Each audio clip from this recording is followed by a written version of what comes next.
On February 3, 1982, Martin Container Company issued a repossession order for a large storage container purchased in 1980 by Malvin Weisberg. Malvin still owed 2 payments on the container, which was located behind his home in Woodland Hills, but his previous check had bounced, and he had made no effort to settle up. Workers arrived on site and began raising the container onto the truck, but the container had been loaded beyond its max weight and caused the winch to snap. A worker was ordered to climb up and open the container, and the rest is history. So we sent the truck out to pick up the container. I rolled out there and took the box up and started pulling it up. And it was so heavy, it broke the winch. And we couldn't get it off the trailer, so we had to leave it on the trailer because it was too heavy. So I was asked by Nick to have a crew go down and unload the container at the other yard. I got a radio call that from Ron Gillette, the foreman, and he said the men were throwing up and there was something really wrong. One of them fell down and hit me right in front of my feet. And it was opened up, and there it was. It was a mutilated body. And the more closer I looked at it, it was a human body. And when I came to work the following day, I saw it myself. I couldn't believe it. And just little bitty babies, just all torn to pieces. Their heads chopped off, arms, legs, it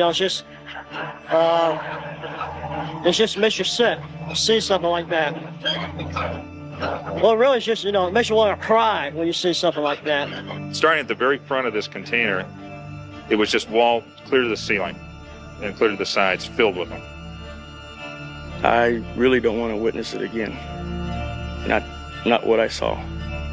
Well, as the supervisor for the County of Los Angeles, we found out through the media that 17,000 infants had been stored in a container. So we asked for an investigation by the district attorney and the coroner's office.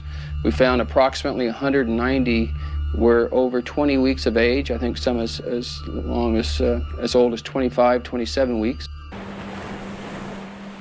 After the discovery, the LA County Health Department said up to 500 fetuses were found. On February 24, 1982, the count was raised to approximately 2,000, with the majority of them being from the storage container and 200 to 300 from Weisberg's garage. The tally of fetuses was estimated at up to 17,000 in May of 1982, and was later finally set at 16,431. 193 of those fetuses were evidently over 20 weeks gestation, with the oldest being 30 weeks. According to state law at the time, all of those 193 abortions would have been illegal. State law also required all fetuses to be cremated or buried, quote, within a reasonable time. Look, this dude might be connected to Epstein. Who knows? He might have owed him a couple baby body parts. So y'all are breaking the cars with the shipping containers full of baby bodies. What are you guys gonna do with the bodies? Are you using it for cosmetics? Are you using it for food products? Is it for ill and degenerates?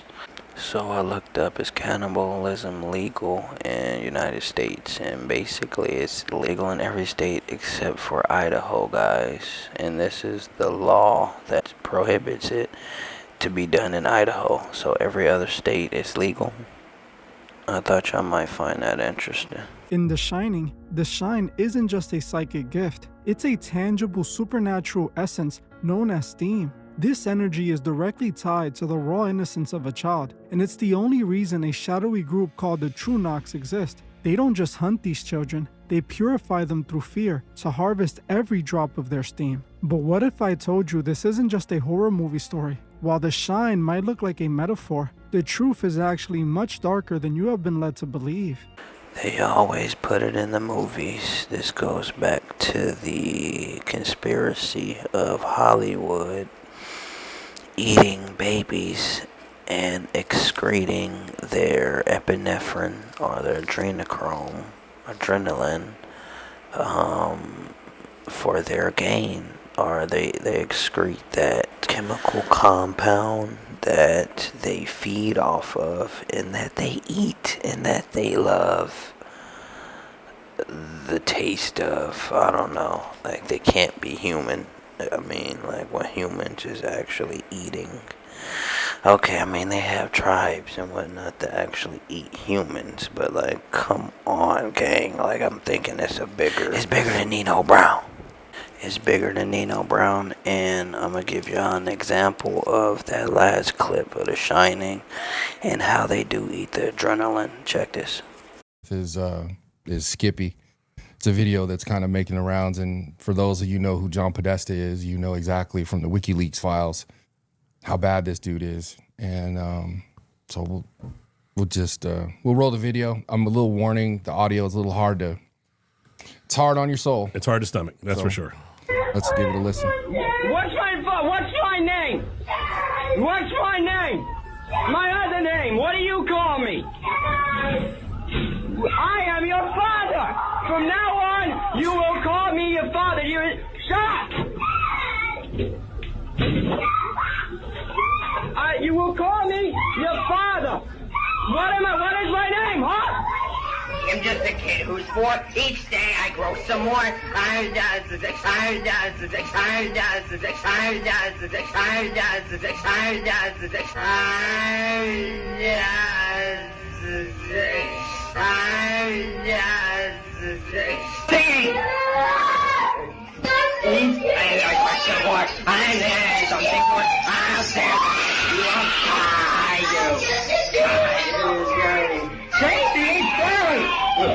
Daddy, finding my way. Growing up is not so tough.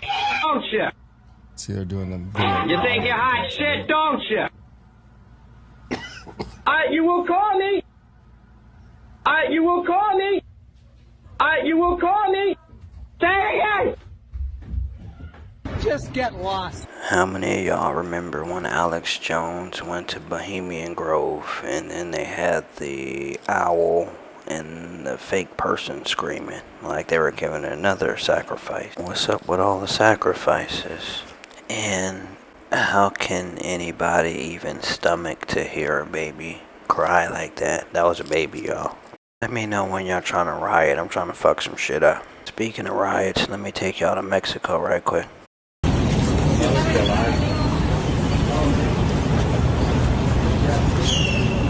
Got an American right here, guys.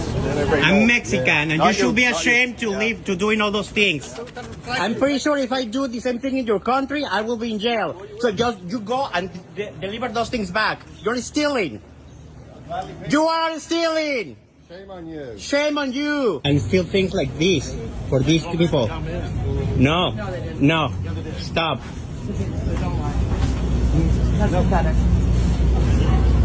Yeah. It's embarrassing, guys.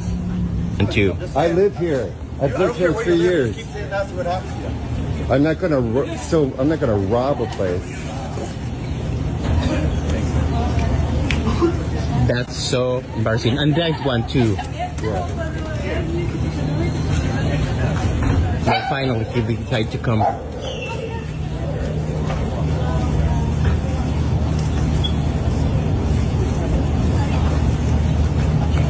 Están robando las cosas estos gringos, güey. Sí. No, están robando. So while they have the cartels out here shooting and whatnot, you have the gringos out here robbing the Oxos. And this is just a mentality that travels throughout the world that comes with gringos, unfortunately. They had another case in Mexico of tourists who were complaining of mariachis being played on the beach at the hotels. The mariachis were too loud for the tourists. The Mexicans can't even play their music because it's too loud for the gringo tourists. And like my Latino hombre said, if he was in United States or Canada, he would have been in jail if he did the same thing. Tyson Slocum works on energy and utility issues at Public Citizen. And so let's take an example in the world's largest power market. It's called PJM. It covers 13 US states from Illinois to Washington, D.C. About 65 million Americans live within its footprint. Many factors determine what we pay for electricity, but to understand how data centers are making it more expensive, it's important to know that the price that utility companies pay for power is set in regional markets. The biggest of those is a market known as the PJM. They had a big, what's known as a capacity auction last year. Last year's capacity auction broke all records. And what happened last summer in the auction is the prices went up by 800%, a massive increase in costs. David Lapp represents ratepayers in Maryland, another PJM state. He explained to me that when utilities have to pay a higher capacity price, they pass it on to consumers in the form of supply charges. According to the PJM's independent monitor, data centers were responsible for 63% of last year's price increase. We saw customers with bills $900, over $1,000. It's unfathomable that they are having to pay higher rates to support wealthy corporations building data centers. One way to start addressing this supply and demand problem would be to bring new power supply to the grid. But then the big question is, who's going to pay for that new infrastructure? The way the system currently works, we all pay for it. So the utility business model is more than 100 years old, and it was designed to spread electricity service at the beginning of the 20th century. The basic idea is that utility builds something and you socialize the costs to all of the ratepayers that have no choice but to take that utility's service. The cost of new infrastructure mostly shows up on another part of your electric bill, sometimes called delivery charges. Utility companies are allowed to set those charges high enough to recoup every dollar they spent building, plus a regulated rate of profit, usually around 10%. One recent example is happening right now in Louisiana with a data center being developed by Meta. Last year, a utility company in Louisiana proposed to spend $3 billion on a new power plant to meet electricity demand from a Meta data center. The full terms of its deal with Meta are secret, but redacted regulatory filings have revealed that the public is on the hook for Meta's power plant. Meta has signed a 15-year deal, and it only obligates them to pay for about half of that $3 to $4 billion of infrastructure, which means that there's a big risk that everyone else in Louisiana will get stuck with the rest of that bill. Meta saw an opportunity to negotiate a massive data center deal without the public having any input. And to this day, there is still massive amounts of detail about that Meta AI complex that the people of Louisiana have no information about. We should not be having to pay the bill for the infrastructure that is supporting private companies that are making a ton of money off of this infrastructure. They're not building AI just because it's fun to build AI. They're building AI because it's making them money. See, I tried to break this down in the first video, but it's just so extensive and it's so detailed and intrinsic. I had to double back. Man, the people do not get a break. It's just like you gotta pay for everything once a month, every day, this and that, on top of paying for the rich people to stay rich. God damn. God damn is right, and we should all stand up and boycott to at least get that law changed, because that's ancient, and people, the economy is shifted, it's changing. We still shouldn't be paying for these people, the rich to get richer, but it makes sense that they want to set up shop in a PJM so people can pay for it. This is one real world example of how the rich get richer and how the poor help the rich get richer. They're making so much profit hand over fist. They just don't know how to share or give back to the people who make them rich. I don't cry anymore. Sure. I'm just exhausted from it. Every house farm that they plot is leveled. Joy and Jean Van Loo are a fifth-generation farming family in New Carlisle, Indiana. a small town with around 2,000 people in the northwestern part of the state. This is where Amazon is building their largest data center in America. How's your water situation here? Tainted. It tastes weird. It's just not the same. Do you think it has to do with the data center, the construction? Well, yeah, they have them two 24-inch pipes pumping water across the street over here. They're dewatering, as they call it, so they can put the foundations in. They went through this process called dewatering because of Amazon's data center construction, where they were actually removing groundwater that people rely on here for their drinking water. And this pond normally would be full up, but now you can see it's been vastly depleted. The Van Loo family owns over 200 acres, but their new neighbor will consume as much power as 1 million homes, guzzling millions of gallons of water from the Kankakee Aquifer to cool hundreds of thousands of computer chips. It will serve the AI startup Anthropic, which is working to create an AI system that matches the human brain. And Amazon is its largest financial backer. You don't think you can win? No, you can't, man. They got better lawyers than we can get hold of, and then the town of Nuclear Isle threw us under the bus. Still a lot of dewatering going on, even though they've been told they're in violation. But, like I say, we're a little fish in a big pond. Little fish in a pond that's been sucked dry by Amazon. Indiana is experiencing a data center invasion. 30 minutes away, another data center fight is unfolding. I asked for you to show More Perfect Union's wasteland tonight so that people can see with their eyes. At this city council meeting in Michigan City, Indiana, resident Eileen Mark is asking city officials to play a More Perfect Union video we made a few months ago about Musk's XAI data center in Memphis. Now, Rochester went to XAI to see that they had 35 gas turbines operating and polluting our air. Why isn't this video being shown tonight? The reason? The developers behind that XAI facility, Phoenix Investors, is now trying to secure a tax break for a new data center in this small Indiana town. What is going on in Memphis? What Phoenix Investors has done in Memphis with their end user, tenant, Elon Musk. I didn't get even a response from you. So the new thing is basically to have people pay for their own demise. Okay, you could say that with the food, or you could say that with cigarettes, or you could say that with alcohol, or you could say that with your own vice.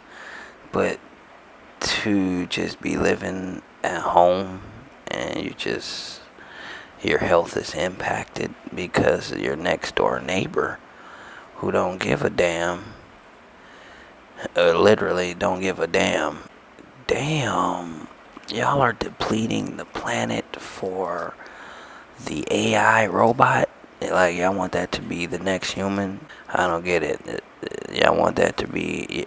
Y'all rather use AI brain versus human brain, and you rather deplete Mother Nature to give life to an artificial intelligence that ultimately might not be helping. That's a scary future. That's a Wall-E future. Speaking of future, let me show y'all what they gonna use to make y'all future homes. Check this out. Oh boy, this is one of those houses, and the client knows. The client actually wanted me to shoot a video on this. So I'm in Dallas. Sorry for the hair. It's windy and rainy. I'm in Dallas. This is my third time at this property. I came out maybe a month and a half ago for the initial inspection. All kinds of stuff wrong with this house, like crazy stuff that a brand new house shouldn't have. Bedrooms without windows that would open, stairways without handrails. I am currently on the roof, and there is no roof ventilation at all. They have blown fiberglass insulation. They have no soffit venting, no upper deck venting, no way for the attic to breathe. The reason why I'm up here is we have a roof leak into the bedroom. She just moved in. We have a roof leak into the bedroom right here, and I'm guessing it's coming from one of those two penetrations. You gotta love it when you pull up to a new build like the one behind me, and the project manager already has all the doors opened up, and he comes out and he says, I don't even know why the client ordered a home inspection, but she's all yours. Let's see if this house is in good a shape as he thinks it is.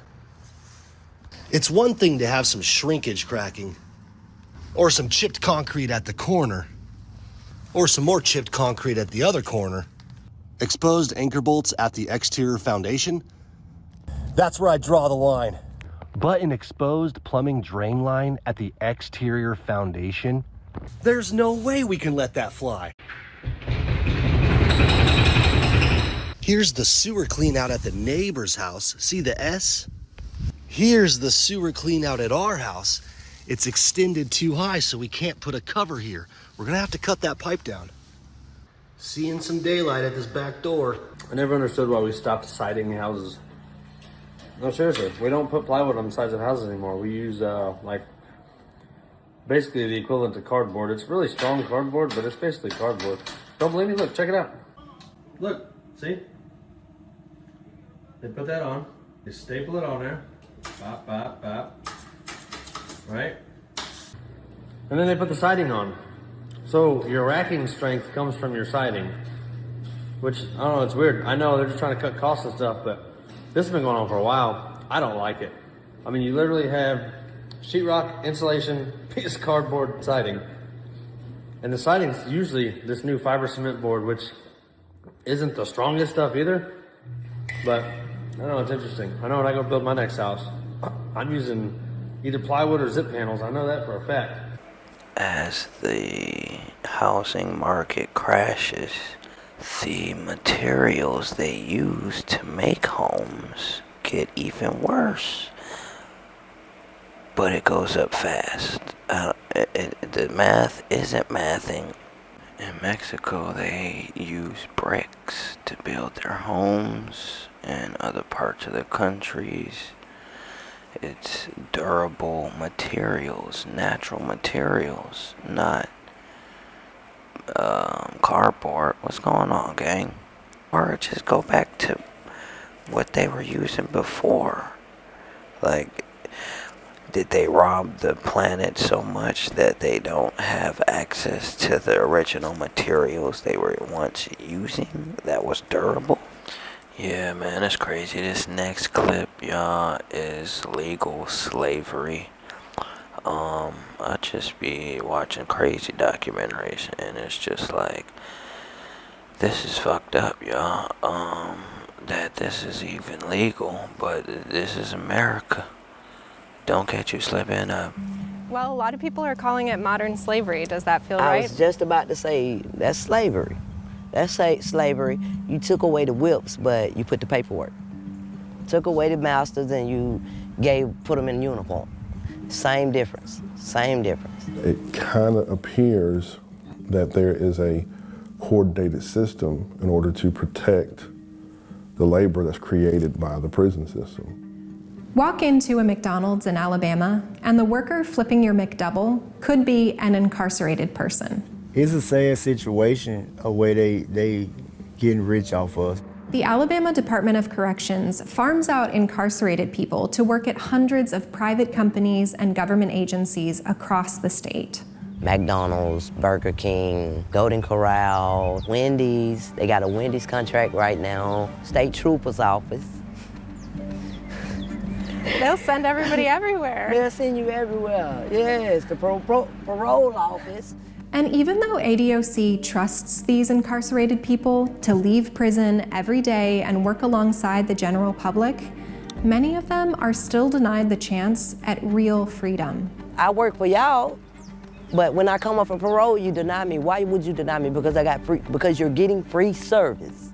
This is a story about corporations and the state of Alabama exploiting prison labor and the coercive policies they use to keep its citizens trapped in servitude. It doesn't work.